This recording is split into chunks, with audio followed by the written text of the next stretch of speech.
കലിയടങ്ങാത്ത പാപ്പരസുകൾ എന്ന് പറഞ്ഞാൽ അധികപ്പറ്റാവില്ല. പക്ഷെ കലി എന്നതിനേക്കാൾ അങ്കക്കലി എന്ന വാക്കാവും പാപ്പരസുകൾക്ക് ചേരുക. പണ്ട് ഡയാന രാജകുമാരിയുടെ പിന്നാലെ ഒളിക്യാമറ കണ്ണുകളുമായി പാപ്പരസുകൾ പോയതിന്റെ കഥ ഓർമ്മയില്ലേ? അതിസുന്ദരിയായ ഡയാന അവരുടെ കാമുകൻ ഡോഡിയുമായി മെഴ്സിഡസ് ബെൻസിൽ പോയതിന്റെ ഫോട്ടോ എടുക്കാൻ ഒപ്പത്തിനൊപ്പം പാപ്പരസുകൾ വെച്ചു പിടിക്കുകയായിരുന്നു. ബ്രിട്ടീഷുകാർക്ക് ഇപ്പോഴും രാജാവും രാജ്ഞിയും കൊട്ടാര സുന്ദരിമാരും ഒരു ഹരമാണ്. അവരുടെ ഇക്കിളിക്കഥകൾക്ക് അന്നാട്ടിൽ വലിയ പ്രചാരമാണ്. ഈ കൗതുകം മുതലെടുക്കാനാണ് പാപ്പരസുകൾ ഒളിക്യാമറ കണ്ണുകളുമായി അവരെ പിന്തുടരുന്നത്. ഡയാനയുടെ കാർ ഒരു തുരങ്കത്തിൽ വെച്ച് ഇടിച്ചു മറിഞ്ഞാണ് അവർക്ക് ജീവൻ നഷ്ടപ്പെട്ടത്. കാമുകൻ ഡോഡിയും ഡ്രൈവറും അപ്പോൾ തന്നെ മരിച്ചു. ഡയാനയ്ക്ക് നെഞ്ചുമിടിക്കുന്നുണ്ടായിരുന്നു. ആ സമയത്ത് പോലും 7 പാപ്പരസുകൾ അവർക്ക് ചുറ്റും നിന്നും ഫോട്ടോ എടുക്കാൻ മത്സരിച്ചതിന്റെ വാർത്തകൾ ശ്വാസം അടക്കി പിടിച്ചാണ് ലോകം കേട്ടതും കണ്ടതും. ഇന്ന് കേരളം ഉൾപ്പെടെ ലോകം മുഴുവൻ ഈ രീതിയിലേക്ക് മാധ്യമപ്രവർത്തനം മാറിയിട്ടുണ്ട്. മാധ്യമപ്രവർത്തനം എക്കാലത്ത് നേരിടുന്ന വെല്ലുവിളിയാണത്. തൊഴിലോ ജീവിതമോ ഏതാണ് വലുത്? സൊമാലിയൻ പട്ടിണിയിൽ വീഴാറായ കുട്ടിയുടെയും ആ കുട്ടിയെ കൊത്തിപ്പറിക്കാൻ തയ്യാറായി നിന്ന കഴുകന്റെയും ചിത്രം പകർത്തിയ ഫോട്ടോഗ്രാഫർ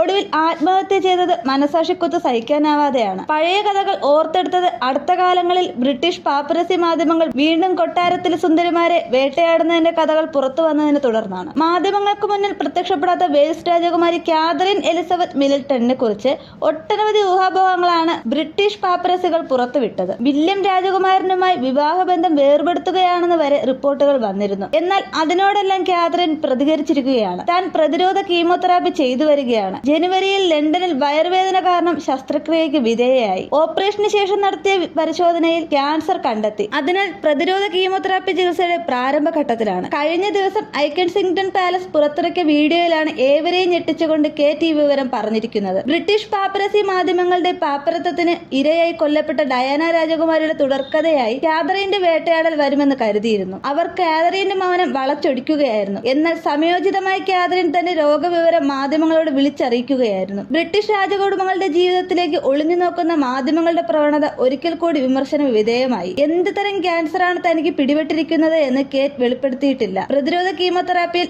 അഡ്ജുവന്റ് കീമോതെറാപ്പിയാണ് കേറ്റ് സ്വീകരിക്കുന്നത്. ക്യാൻസർ തിരിച്ചു വരുന്നത് തടയാനുള്ള പ്രാഥമിക ശസ്ത്രക്രിയ പോലുള്ള ചികിത്സയ്ക്ക് ശേഷം നടത്തുന്ന ചികിത്സയെയാണ് പ്രതിരോധ കീമോതെറാപ്പി എന്ന് പറയുന്നത്. ആദ്യഘട്ട ചികിത്സയിൽ നശിച്ചു പോകാത്ത ക്യാൻസർ കോശങ്ങളെ അല്ലെങ്കിൽ ഒളിച്ചു കിടക്കുന്ന ക്യാൻസർ കോശങ്ങളെ തുടർ ചികിത്സയിലൂടെ നശിപ്പിച്ചു കളയുന്നു എന്നതാണ് പ്രിവന്റീവ് കീമോതെറാപ്പി അഥവാ പ്രതിരോധ കീമോതെറാപ്പി എന്ന് പറയുന്നത്. ബ്രിട്ടീഷ് രാജകുമാരനായ വില്യമിന്റെ ഭാര്യയായ Catherine Anna Freud centre, action for children support aid, national portrait gallery എന്നിവയുൾപ്പെടെ 20-ലധികം ചാരിറ്റബിൾ മിലിറ്ററി ഓർഗനൈസേഷനുകളുമായി ചുമതല ഏറ്റെടുത്തിരിക്കുന്നു. നിരവധി ചാരിറ്റി പ്രവർത്തനങ്ങൾക്കൊപ്പം റോയൽ ഫൗണ്ടേഷനിലൂടെ പ്രോജക്റ്റുകളും കാതറിൻ ഏറ്റെടുക്കുന്നു. വില്യം കാതറിൻ ദമ്പതികൾക്ക് 3 മക്കളാണുള്ളത്.